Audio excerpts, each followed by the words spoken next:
बहुत जल्द पता चलेगा। 80% तो लगभग जातीय जनगणना हो चुकी है, ख़त्म हो गई। उसके बाद ये हुआ था कि इस कोर्ट के द्वारा रोक लगाया गया, लेकिन ये जनरल से भी इन्होंने लगा रखा था तिकड़म की किसी तरीके से जातीय जनगणना रुक जाए। आप आज हाई कोर्ट का सम्मान भी कर रहे हो और कहते हैं सुप्रीम कोर्ट भी जाएंगे इसके खिलाफ। तो हमको समझ में नहीं आता ये सम्मान और खिलाफ, हाँ, या चाहना और ना चाहने में पहले बीजेपी फ़र्क समझ ले। कहती है आप चाहते थे कि जातीय जनगणना हो, तो आपके जो मतलब एडवोकेट जो विंग्स हैं इनके द्वारा लगातार इस जातीय जनगणना के खिलाफ अपील क्यों दायर की जा रही थी। सॉलिसिटर जनरल से भी कोर्ट भी काम आएगा और जातीय जनगणना भी लोगों के सामने आएगी। कौन सी जातियां बिहार में कहाँ कितनी है, उनकी संख्या क्या है, ये तमाम बातों का भी बहुत जल्द पता चलेगा। ऐसी जातियां हैं जो आज मुख्य धारा में नहीं आ पाई हैं, वो लोग जिनके पास आज तक सरकारी योजनाओं का लाभ नहीं पहुंच पाया है, तो वैसे लोगों की संख्या के बारे में जानना सरकार को बहुत ज़रूरी था। और माननीय मुख्यमंत्री जी ने बहुत साहस दिखाते हुए बिहार अपने खर्चे पे ये जातीय जनगणना करा रही थी। तो आज बिहार वासियों की जीत है। जातीय जनगणना पर सुनवाई पूरी हो चुकी थी और आज पटना हाई कोर्ट ने अपना फैसला सुना दिया है और अब जो जातीय जनगणना बीच में रोक दी गई थी वो जातीय जनगणना पूरी हो गई। हमारे साथ बातचीत करने के लिए आरजेडी से प्रवक्ता है सारिका पासवान जी।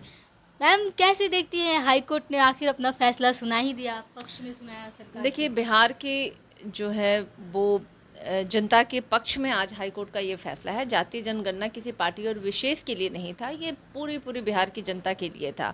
वो लोग जो आज भी बिहार में ऐसी जातियां हैं जो आज मुख्य धारा में नहीं आ पाई हैं, वो लोग जिनके पास आज तक सरकारी योजनाओं का लाभ नहीं पहुंच पाया है, तो वैसे लोगों की संख्या के बारे में जानना सरकार को बहुत ज़रूरी था, क्योंकि सरकार जो योजनाएं बनाती हैं उन्हीं लोगों के लिए बनाती है।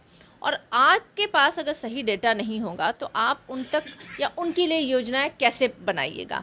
तो आज इस मुझे लगता है कोर्ट के फैसले के बाद निश्चित रूप से वो तमाम जातियां जो आज भी कहीं ना कहीं पीछे हैं, समाज के एकदम पीछे प्रदान पे खड़ी हैं, उन्हें आगे आने का मौका मिलेगा। तो निश्चित रूप से आज ये सबकी जीत है, हमारी जीत है, आपकी जीत है, तमाम लोगों की जीत है ये। और जब जातीय जनगणना पर सरकार ने हाई कोर्ट ने रोक लगा दी थी तो उस वक्त बहुत सारे मीम्स वायरल हो रहे थे एक तरह से कि अब कोड का क्या होगा, जो कोड मिला था। तो अब वापस से अब क्या कहना चाहेंगे उन लोगों को जो लोग ये बोल रहे थे कि कोड रख दीजिए, अब कोड किसी काम का नहीं है? देखिए, कोड भी काम आएगा और जातीय जनगणना भी लोगों के सामने आएगी। कौन सी जातियां बिहार में कहाँ कितनी है, उनकी संख्या क्या है, ये तमाम बातों का भी बहुत जल्द पता चलेगा। लंबी लड़ाई लड़ी हम लोगों ने और अंततः जीत हुई, सबों की जीत हुई। तो कोड वोड तो अलग बात है, अभी सबसे बड़ा विषय ये है कि आज बिहार में वो जातियां जो मुझे लगता है कि आप अगर सही मायने में गांव घर में देखिए, आप अपने आसपास भी देखिए, अगर आप उस इलाके में रहते हैं, आसपास देखिए कितनी गरीबी है, कितनी लाचारी है। आज भी उनके बच्चे जो हैं स्कूल तक नहीं पहुंच पा रहे हैं, आज वो सामर्थ्यवान नहीं है। तो ऐसे लोगों को तो मुख्य धारा में लाना है ना, ऐसे लोगों का विकास करना है ना, तो उनकी जाति भी जाननी ज़रूरी है, उनकी आय भी जाननी ज़रूरी है और उन्हें आगे प्रोत्साहित करना है, सरकार के द्वारा योजनाओं के द्वारा उन्हें प्रोत्साहित करना है। तो मुझे लगता है कि ये सबसे अहम होना चाहिए और सरकार ने इसी विषय में सोचा। हमारे नेता तेजस्वी यादव जी ने लगातार वो कहते रहे कि भाई जातीय जनगणना तो होगा, और माननीय मुख्यमंत्री जी ने बहुत साहस दिखाते हुए बिहार अपने खर्चे पे ये जातीय जनगणना करा रही थी। तो आज बिहार वासियों की जीत है।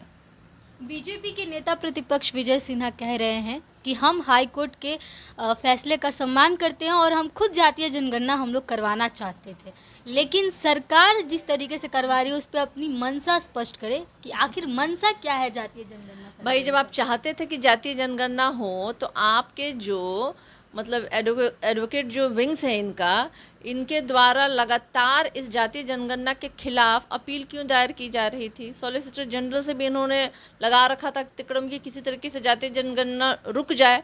आप आज हाई कोर्ट का सम्मान भी कर रहे हो और कहते हैं सुप्रीम कोर्ट भी जाएंगे इसके खिलाफ। तो हमको समझ में नहीं आता ये सम्मान और खिलाफ, हाँ, या चाहना और ना चाहने में पहले बीजेपी फ़र्क समझ ले। कहती है एक बार तो जब हम लोगों ने मांग किया था तो हमारे साथ ही ये खड़े थे कि जातीय जनगणना होनी चाहिए, पीछे से इन्होंने छुरा भोंकने का काम किया, इसके विरोध में जाकर के इन्होंने अपील दायर की। तो चाहते क्या है भाई? अब ये देखिए, असल मुद्दा ये है कि बीजेपी जो जात और धर्म के नाम पे राजनीति करती आई है, तमाम लोगों को जो एक हिंदू के नाम पे ठगती आई है, वो ठगने का मौका भी इनको नहीं मिलेगा ना।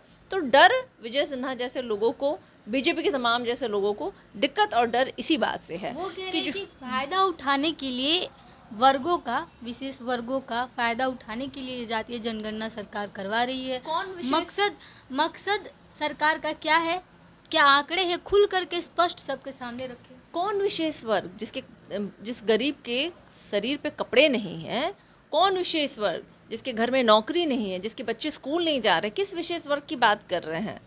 अरे भाई, उन लोगों को तो मुख्य धारा में लाने की ये मुहिम है जो बिहार के माननीय मुख्यमंत्री जी और डिप्टी सीएम तेजस्वी यादव जी ने कर लिया और कर रहे हैं। उन्होंने जो ठाना था वो कर दिया उन्होंने। तो इनको तकलीफ इसी बात का है कि अब इनको जात और धर्म के नाम पे ये लोगों को बेवकूफ़ बना रहे थे, तो वो नहीं करने का मौका मिलेगा। अच्छा, हाईकोर्ट का फैसला जातीय जनगणना के आप लोगों के पक्ष में रहा, जातीय जनगणना का फैसला, लेकिन आशा कार्यकर्ता और आशा फैसिलिटेटर जो हैं वो लगातार कई दिनों से धरने पर हैं और कई जगह पर प्रोटेस्ट कर रही हैं। उनकी 9 सूत्री मांगे हैं। क्या सरकार उन पर ध्यान देने के लिए तैयार है? नहीं, देखिए, सरकार सबों पे ध्यान दे रही है। बहुत समय से शिक्षक लंबित मामला भी आपने देखा कि उसका निपटारा किया गया और लगातार उस पर और भी चर्चाएं हो रही हैं और आने वाले टाइम में मुझे लगता है कि और भी घोषणाएं होंगी। तो सबका ध्यान रखा जा रहा है। ये सरकार जो है सबकी बात सुन रही है। कुछ भी जो कहते हैं ना, सडन ऑफ और अचानक नहीं होता है।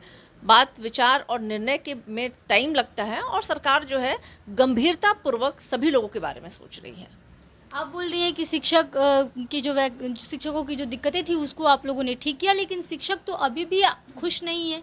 देखिए, बहुत लंबे समय प्रोटेस्ट कर रहे थे। नहीं, बहुत लंबे समय से ये मामला जो था, ये नियमावली की मांग को लेकर के वो प्रदर्शन कर रहे थे। बीजेपी जब सरकार में थी तो उन्होंने कभी सुना नहीं, उन पे लाठीचार्ज हुई थी, ये सब जानते हैं।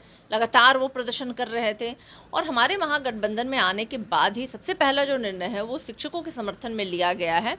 अब कुछ उनकी शिकायत है, मुझे लगता है उस पर भी सरकार सोच रही है कि कैसे उसका निपटारा करना है और आने वाले समय में बहुत सारी चीज़ें क्लियर होंगी। चलिए, तो हमारे साथ सारिका पासवान जी थी।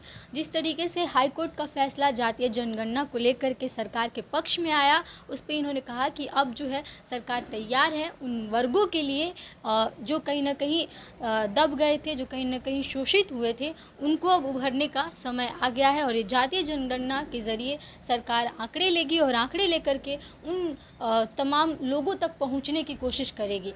और इसके साथ ही जो आशा फैसिलिटेटर हैं वो भी लगातार कई दिनों से धरने पर हैं। कई जगहों पर उन्होंने पुतला भी दहन किया है मुख्यमंत्री और उप मुख्यमंत्री का। और शिक्षकों की जो स्थिति है वो लगातार कई महीनों से वो धरना स्थल पर मौजूद रह रहे हैं। इसके पहले विधानसभा सत्र के दौरान वो लोग बड़ी संख्या में पहुंचे थे, जिस वक्त उन पर लाठीचार्ज भी किया गया था। और इसको लेकर के हमने बातचीत की और क्या कुछ कहा सारिका पासवान ने, आपने सुना। अपनी राय हमें कमेंट बॉक्स में ज़रूर दीजिएगा। तब तक के लिए बने रहिए हमारे साथ, देखते रहिए प्रोजेक्ट। मैं आपके साथ प्रिया, बहुत बहुत धन्यवाद।